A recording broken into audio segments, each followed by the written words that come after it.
So now that you've made your high school team, it's best to start to get those schedules out to all those college coaches that hopefully you've been emailing back and forth with. And that is going to be, for baseball or softball, one of the top requests you get from these college coaches during the offseason. Please send us your schedule when you get it. Send us your schedule when you get it.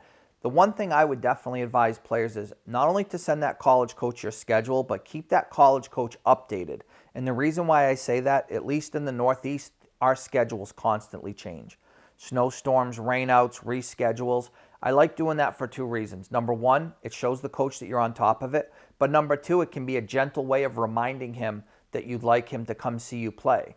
Because you may not want to email the coach your schedule every day, but if you have a change in the schedule, it gives you the window. Hey, coach, you can resend him your information, just giving you an updated version of my schedule.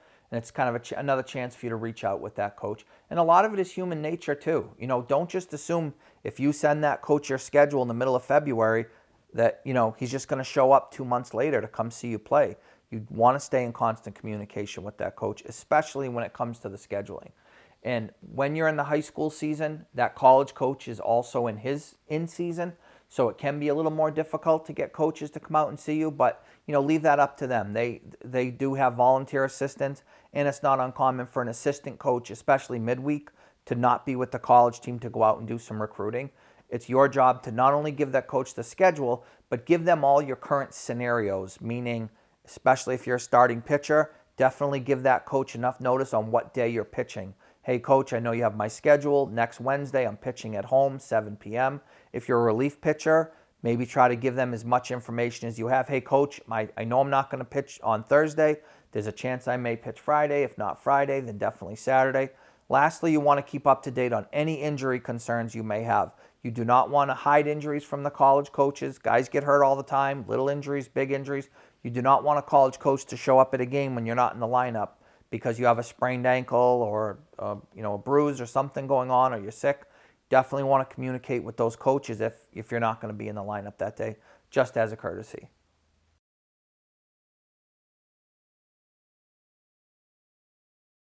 So now that you're in season, there's going to be a lot of different challenges. I always like playing summer baseball, fall baseball, especially in the summer. You don't have to go to school. You're a full-time baseball player. Well, now you're back in high school and you have a full-time day ahead of you. Most players are leaving their house 6:30, 7 o'clock in the morning. When you have a home game, especially a 3:30, 3 or 3:30 game after school, you're going right from the classroom to the field.